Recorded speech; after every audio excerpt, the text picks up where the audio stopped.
Hello Yogesh.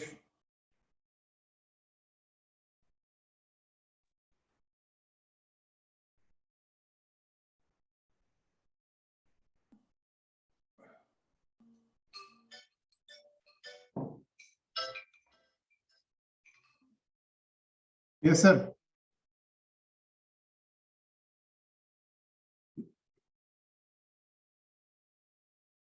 मैं अभी थोड़ी देर पहले भेजा था, मैं दोबारा भेज देता हूँ।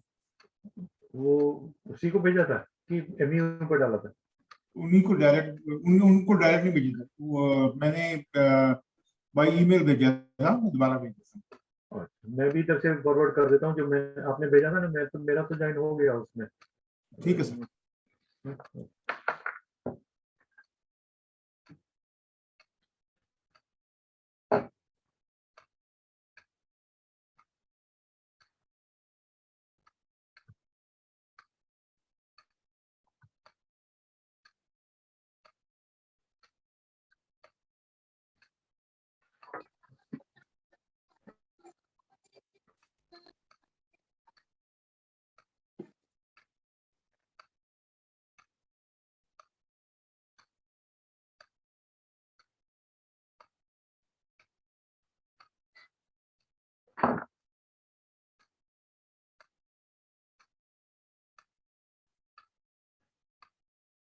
I forwarded the mail just now to you, and I could join. I could join on that link. So I'm holding. Please try. No, not number. There is a link. You have to click on that link. No, sir. You say join my computer thing.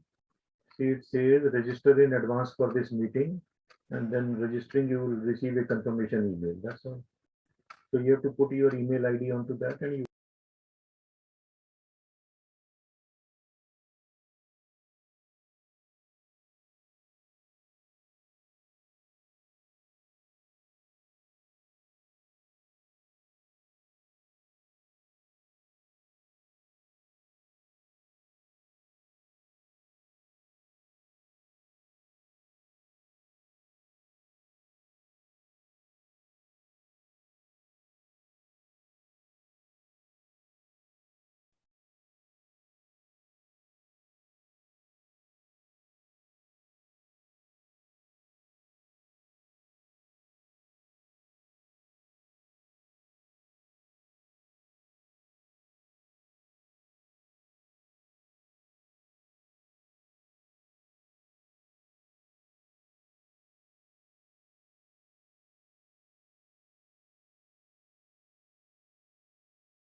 Good evening, Hello, sir.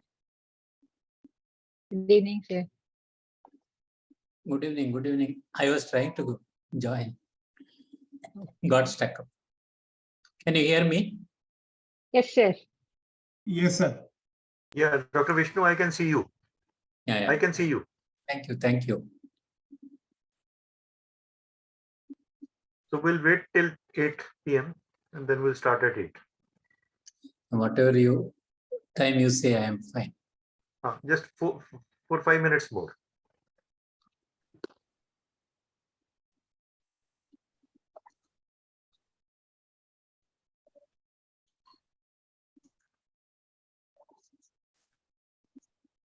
Sandhya, you had said no audio. Can you hear now? I Yeah, we can hear you, sir, but we can't see you. Yeah, my video is off, but because I want to save on the bandwidth.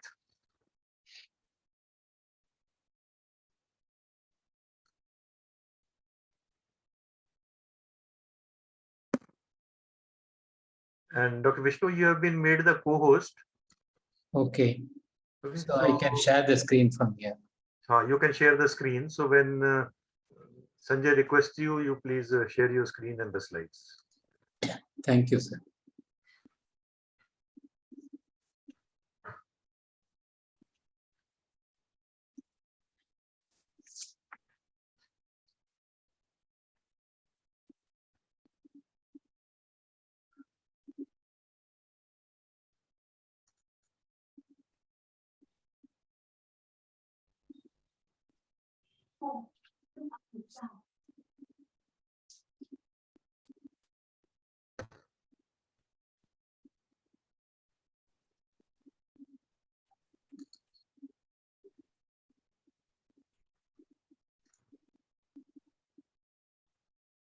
Dr. Mahalakshmi, do you have any slide or something you can share?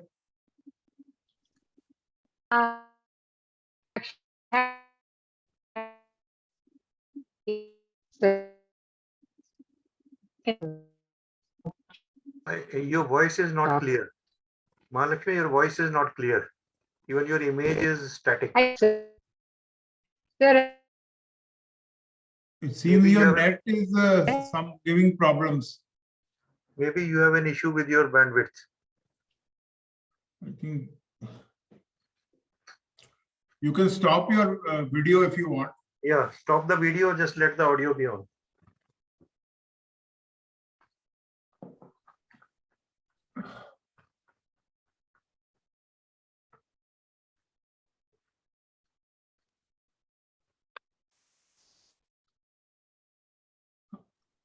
Now you try, talk and see. Yeah, now speak on. Mahalakshmi, speak you on. can hear me now, sir? Yeah, yeah. Now it's Yes, better. yes. Yeah. Okay, sir. You Actually, I have something written, sir, but I'll read out. I need not Okay. show that. So stay closer to the mic, please. Sir, I'm using earphones only, sir. So I'll try and talk a little louder. Yeah, that would be better.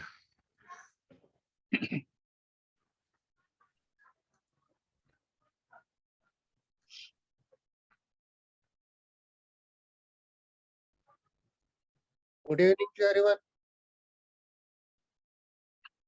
Good evening, Hi, Dr. Dr. Atkoli. Atkoli. Good evening. Good evening, good evening. I think Dr. Atkoli is in Delhi.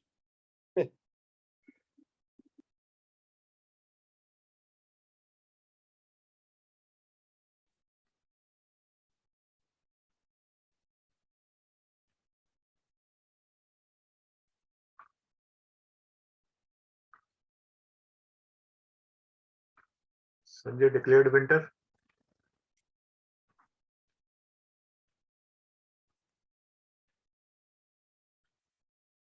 Sanjay, you are muted. You are muted. Amritsar is very cold, sir.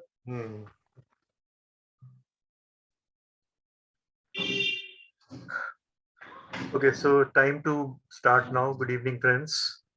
One more month, one more evening, and one more stalwart to share his thoughts on medical education.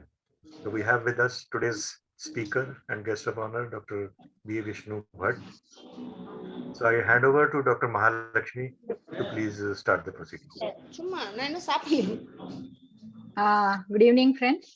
I would request everyone to put themselves on mute so that the audio quality is good. I welcome you all for this Dr. Rita Sood Memorial Oration to be delivered by Dr. Vishnu Bhat today. It gives me a great honor and pleasure to invite Dr. Vishnu Bhat for this oration because I know sir since the time I was a postgraduate student. In the eyes of the baby, there is joy, there is laughter, there is hope, there is trust. There is a chance to shape the future, and every baby is precious. So actually, this is the heart of Dr. Vishnu Bhatt's work with newborn babies for over 5 decades and more. Dr. Ballabhatta Vishnu Bhatt, Bhatt sir, as he is fondly called in our place, is currently the Director Medical Research and Professor of Pediatrics and Neonatology at Arupadai Medical College, Pondicherry. He retired as Director, Senior Professor and Head of Neonatology from JIPMER Pondicherry, an institute of national importance.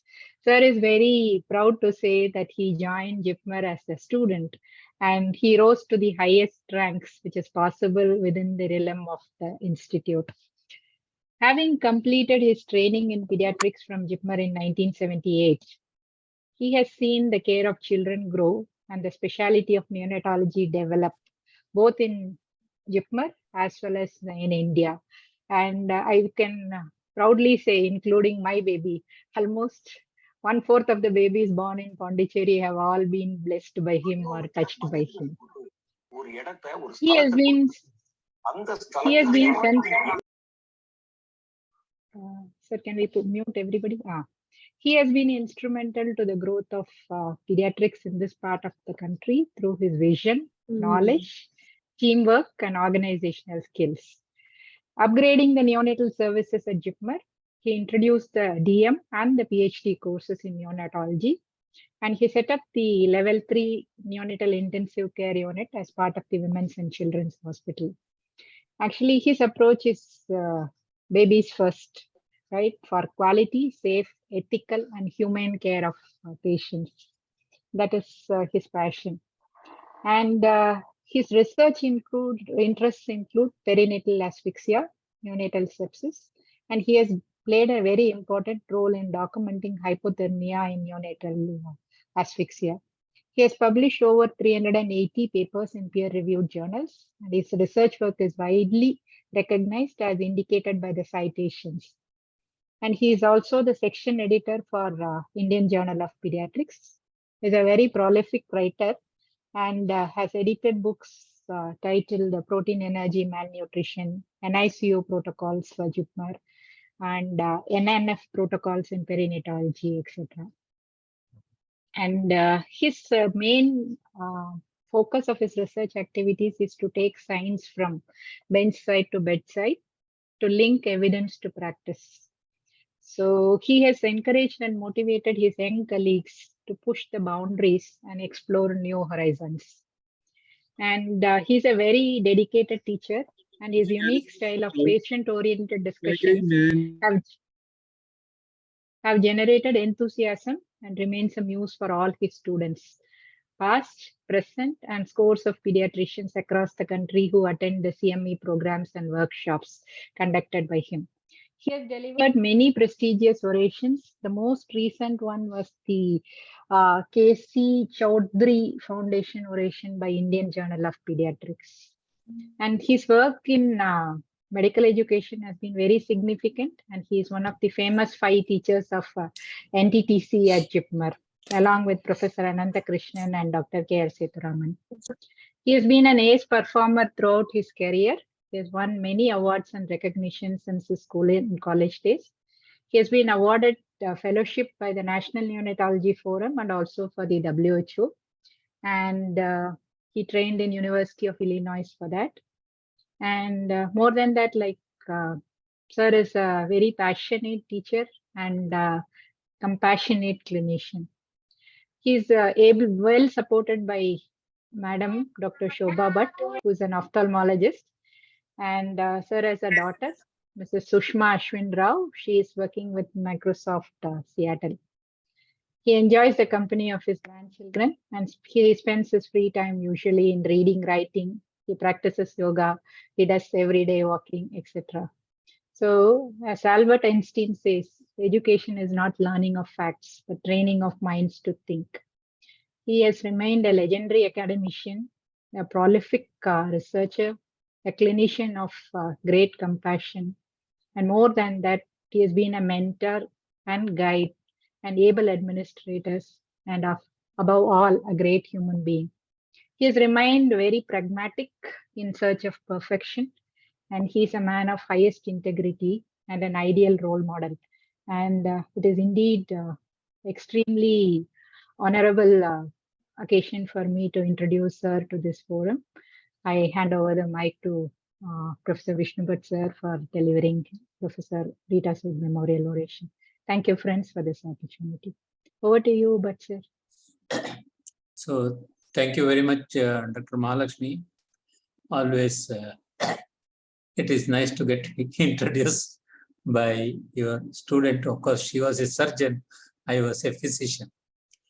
And I have to be thankful to Dr. Sanjay Bedi and Dr. Tejinder Singh, who are communicating with me regarding this oration quite often, and all the office bearers of MEU for selecting me for this oration. It's a great honor because Dr. Rita Sood, such a pleasant lady, I have met her quite a few times in AIMS with regard to medical education. I was greatly impressed by her. Of course, she left us quite early in her life.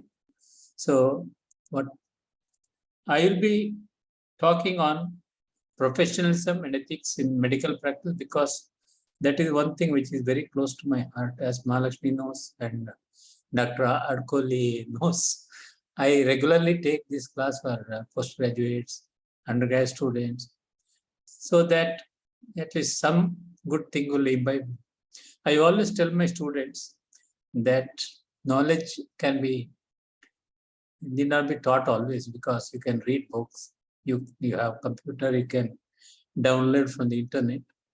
But the way you behave and the way you treat a patient and your next generation is what is more important. So I will share my slides. Is it okay? Yes, sir. Can you make it full screen, sir? Sir, you can unmute yourself. Now it's okay? Yes, sir. Okay. So professionalism and ethics. You have to make it full screen, sir. Now it's full screen? No, sir, it's not full screen. You will have to share screen again and then. But it is quite visible here. It looks full screen. Sir, because when you make it full screen, it becomes another screen. And the bottom, can you see there's a at the bottom there is a for making it full screen. You press that button. No, it is in my this here. Shall I stop share and then see? Yes, sir.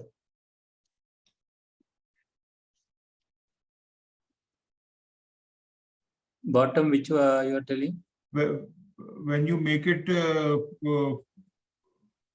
remove the full Sir, screen, and at the bottom you will see there's a button for making it full screen. Sir, you can minimize the Zoom window, go and make the PowerPoint full screen, then share the desktop.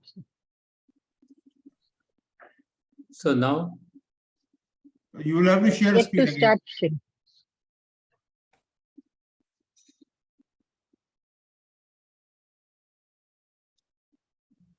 is it better? No. No. Shall I put in the slideshow and see? Yes, sir. Yes, sir.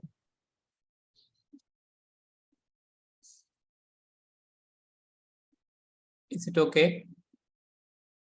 It has changed here in my computer. Is it visible? No, it is visible, sir. I think you proceed, sir. No problem. Okay. So professionalism and ethics for medical practice is a topic. All of us are interested that every person, every doctor should be a professional. He should practice professionalism, and also he should practice ethically. So Carl Jung told that medicine cures disease, but only doctor can heal patients. This we all should understand. It is not the medicine which heals the patient. It can only cure the disease. But doctors are very important, because that is how they come to the normal. So what is the present situation? Everyone feels that the professional ethics are important, but the question is, do we make a serious attempt to train our students to acquire this skill? If not, where does the problem lie? What should be done to improve the situation? So I will describe a little bit about professionalism. I will talk about ethics, and I will also give some situation which I use for group work for the students to So respond. your screen is not moving. It's still on the first slide.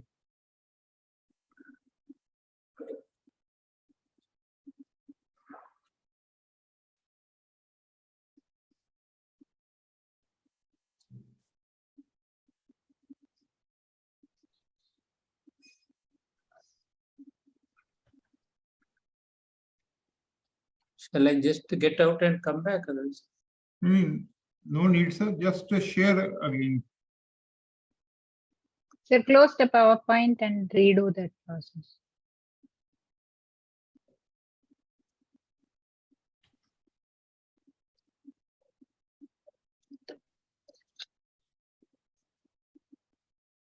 Is it okay? Yes, sir. Okay. Yeah. Perfect.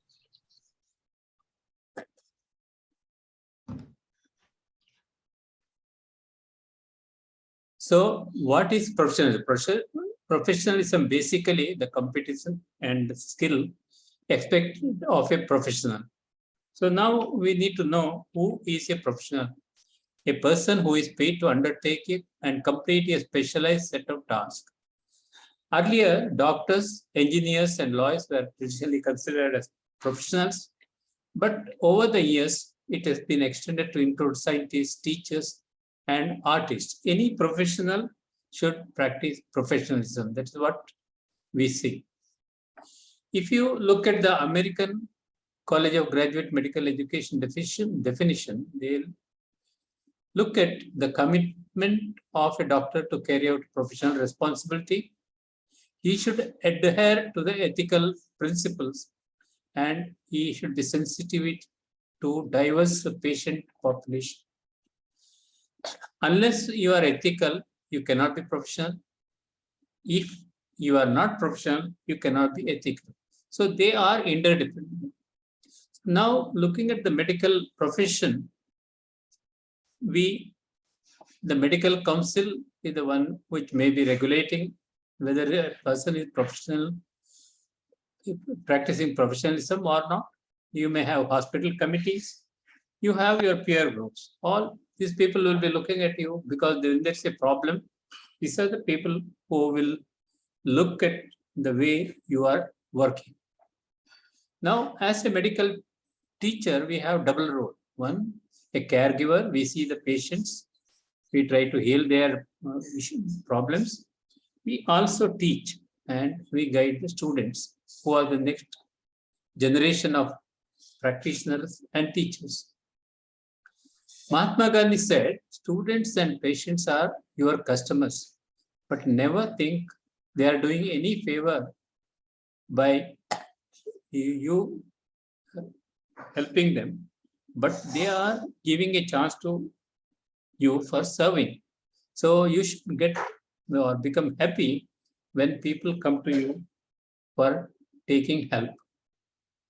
So whatever we do when we heal the patient or try to look at the disease condition, whatever you do, it should be evidence-based. And the clinical judgment basically consists of 3 steps. First, we should take a detailed history because unless you talk to the patient and understand the patient, you cannot proceed further. Once you take a detailed history, you should do the physical examination in detail so that you can find out what he has told or what he has responded, whether they match with the clinical findings or not. And you may do some laboratory tests to confirm what you thought is right or wrong.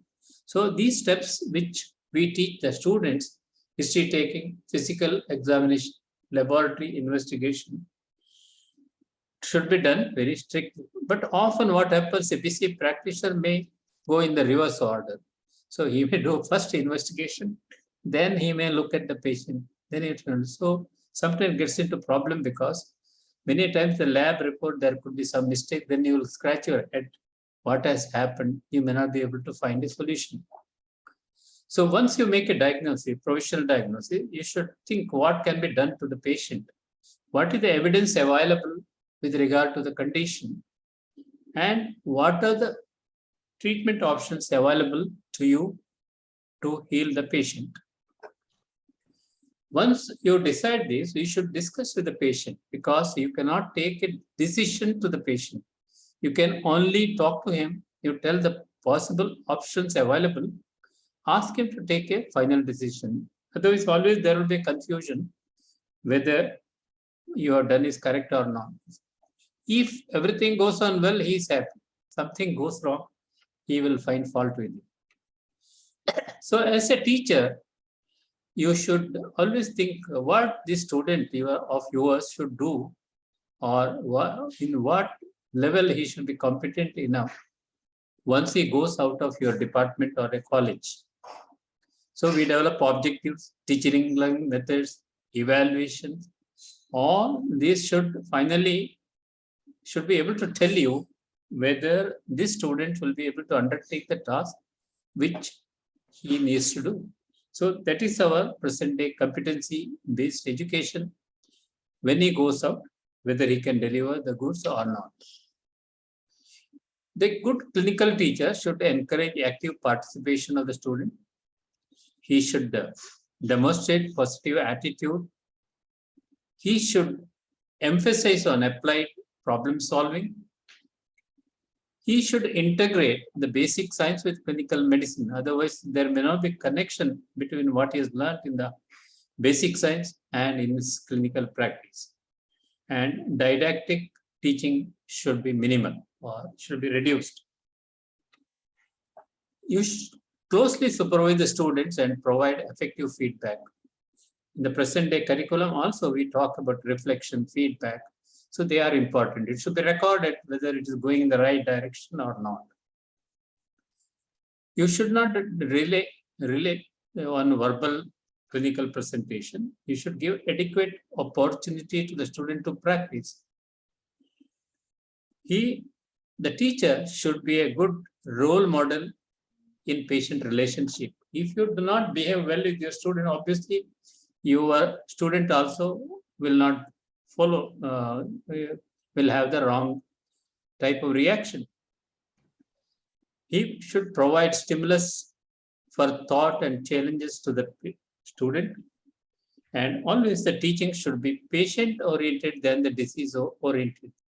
Same disease may present differently in different patients, and so the treatment required also may not be always same. Always the teacher should be friendly. After all, we are all friends. And he should be like a parent at home. He should be helpful.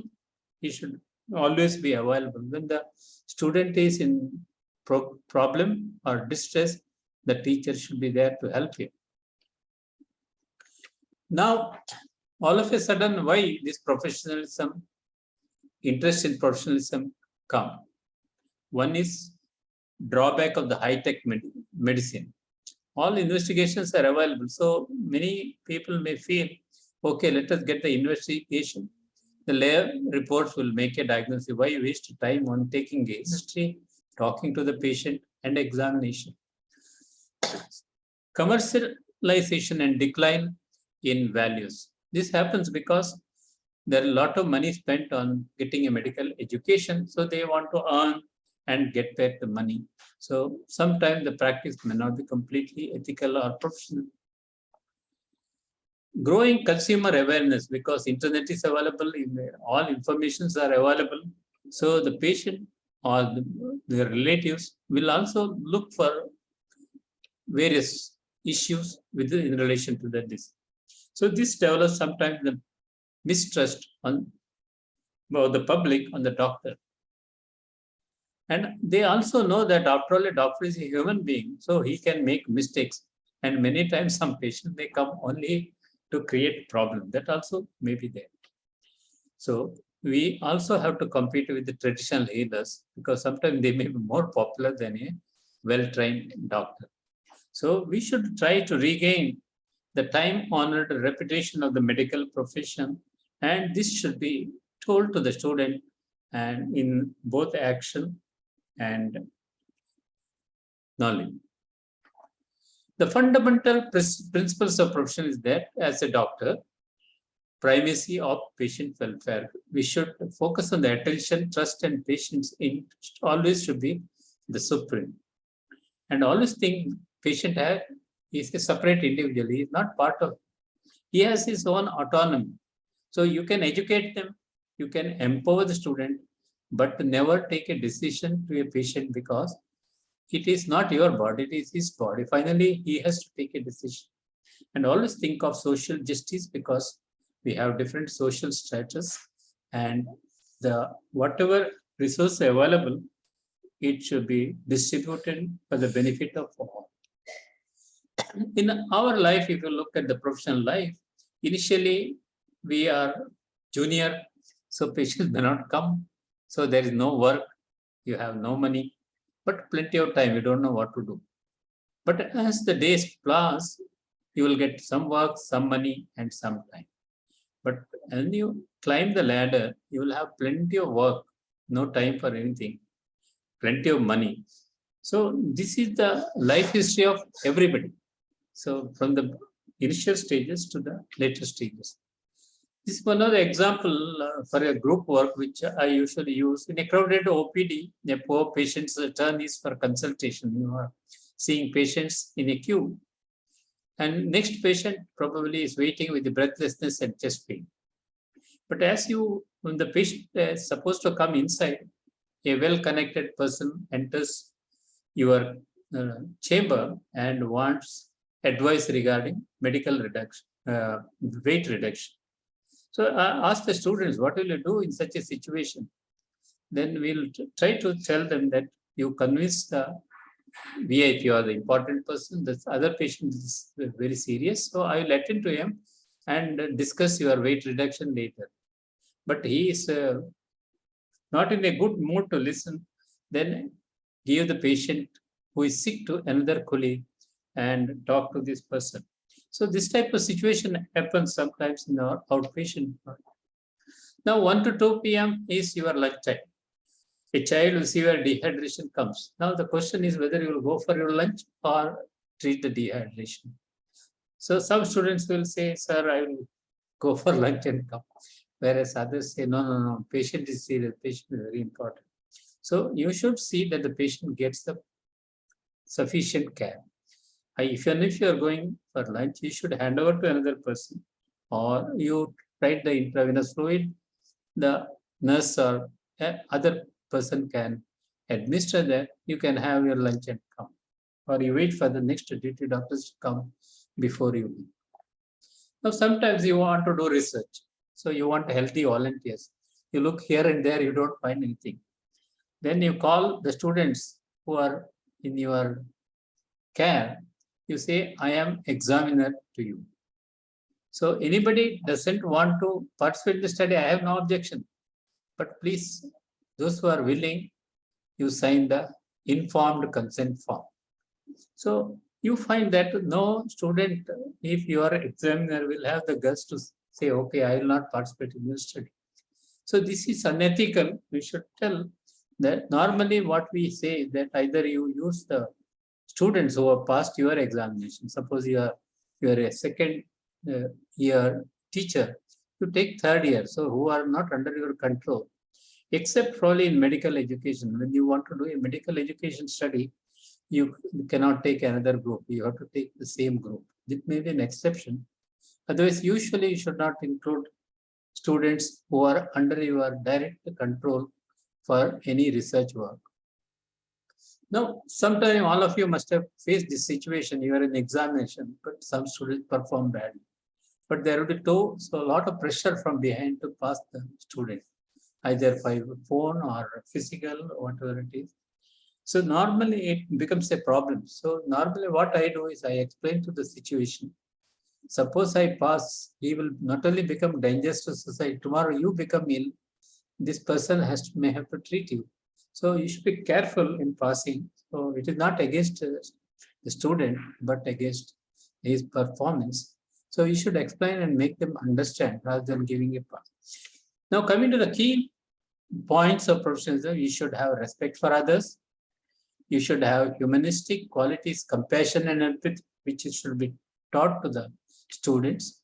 Honesty, integrity, ethical and moral standards should be maintained. You are accountable to the society as well as your profession. You should commitment to the service you as in the duty and while advising. Should be a good communicator and collaborator. Lifelong learning, which medical council now stresses on it. So absence of self-interest and altruism are important. Now, the problem in professional is, first of all, defining profession. What I think is professional may not be professional for another person. So the definition itself is a problem sometimes. When it goes outside too much, then everybody says, yes, yes, there is a problem. Difficulty in measuring the behavior, unlike signs, symptoms, or drugs to be given, that is easy to measure. But professional behavior is not that easy to measure, because you should be continuously observing the person. Factors beyond the control of the teacher. Sometimes the students may be backward in studies, personality problem may be there, parenting problem may be there, schooling, social criteria, lot of other factors which beyond medical education may be there. You have to consider all these factors while training the students. Many times the student may not find a very good role model. The seniors himself may be doing wrong. So how do you expect the student to do better? So professional has to be taught, but should also be observed whether it is being learned or not. Now coming to ethics, the 4 universal principles of ethics, all of you know, so I need not have to tell: autonomy, justice and equality, beneficence, non-maleficence. Do good to the others, never do harm to others knowingly. Sometimes mistake can occur. Always maintain justice and equality. And other individual has got an autonomy that must be understood by the other person. And we add confidentiality to this, because as medical professionals, we have a responsibility of maintaining confidentiality. This cannot be breached. Now, some examples. You are not getting enough participant for your study. You want to do a study. Then you tell them that I will give attractive gifts. I will give compensation in the form of money. I will bring you here to the hospital. I will take you back. I will give you food, everything. So this is what's called as inducement. The ethical committee has to look into that whatever we give compensation should be reasonable. It cannot go beyond where it becomes an inducement. Now you want to conduct a trial on a drug. You know there are some side effects. Not that we don't do studies with some side effects. It should not have major side effects. Always remember that you should not do harm. If at all, you cannot do good. So whenever you take consent, whatever minimal side effect is there, that also to be told to the participant and take an informed consent. It's very, very important. So as teachers, we often focus on explicit curriculum. So the medical council has listed this. So you tell all these. But the student listens to you. He writes in the examination, but he learns from what we do. So the hidden curriculum is very important. So if you want to change our students, then we need to change ourselves first. Otherwise, it is not going to work. Often there is a tendency to underemphasize the personal characters like professionalism, ethics, and we overemphasize the more easily measured academic achievement. So whether he passes or whether it's gold medalist, first class, but what he does, we often do not measure. That is the problem. So how it should be taught? There should be a source of credibility. The person who is teaching should practice what he is talking. And he should be a role model and monitor whether it's going on well or not. There should be continuous reflection, and you should give opportunity to demonstrate the skill to the student, by the student. And you have to do formal and informal assessment you should do. You should also look at spiritual development, which is equally important, not only academic information. You can give simulated patients, you can have small group discussion. So various methods we can use. Dolly Parton said, the way I see it, if you want to see the rainbow, you have to put up with the rain. So you cannot sit in your house, inside the house, and see the rainbow, just like I see from outside in the rain. So you should get drenched, then only you will see as I am seeing. So look at these birds, the penguin. The mother one is telling the baby, smaller ones, how to fly. So it gives a introduction, then it starts flying. Now you follow me. This is what a teacher should do. You do, then you give examples, then he make them to observe and learn. So we teach the students ideal, but they often learn from real. They observe what the teacher is doing, then they learn from that. So lack of professionalism may come when there is abuse of power with your colleagues and patients, which we should be very, very careful. Whether colleagues or patients, all are important. Everybody is a human being, so that respect has to be given. There could be sexual harassment at any cost. Even if it is not there, sometimes complaint can be there. So you should be very careful when you are dealing with a patient of another sex. There can be a breach of confidentiality. What has been told to you as confidential information, if you divulge, it also becomes wrong. And sometimes there may be arrogance, like a display of superiority, self-importance. This may create problems. There could be greed for money, power, promotion. So many things could be there. Sometimes consciously a person may misrepresent fact because he does not want to tell the truth. Physical and mental impairment could be another cause of in the individual. Lack of consciousness, and sometimes there could be conflict of interest. Most of the journalists, they will tell whether there is any conflict of interest. Many people write there is no conflict, but without knowing what is really is conflict or whether it is really there. So the conflict of interest should be always nullified. In Toronto, 2001, they have done a study. 47% of the students were under pressure when they did unethical practice. And 61% of the students told they observed the teacher doing the same thing earlier. So as teachers, it is our responsibility that we practice both professionally and ethically. Now, another example, you conduct a research project, but the outcome is not as per your expectation. But medical council and your institute wants publication. They say you publish, and unless you publish, you will not promote. So you alter the values and publish a scientific paper. Paper gets published already. Then later people realize that you have altered the values. Suppose if they ask raw data, then you should be able to provide the raw data if there is a confusion. So this may sometimes happen in research. Sometimes pharmaceutical companies may approach you for conducting clinical trials. Many times they will tell, this is what you expect, and the results should be as we expect. If the results are there and we can promote our drug, we will give you foreign tour, we will give the gift, all those things. But you should never fall prey to this type of things, because later it will create problems. Somebody will find out what you've done and it may create problems.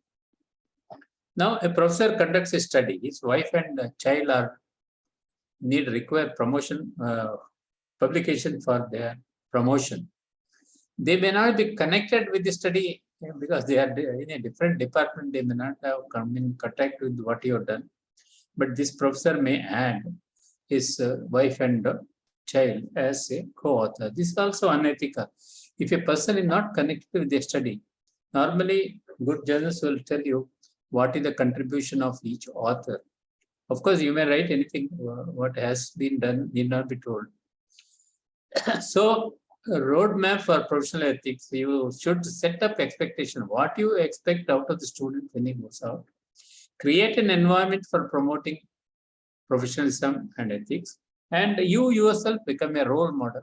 So you set up an expectation, create an environment, develop a role model, and then you assess whether it has been done or not.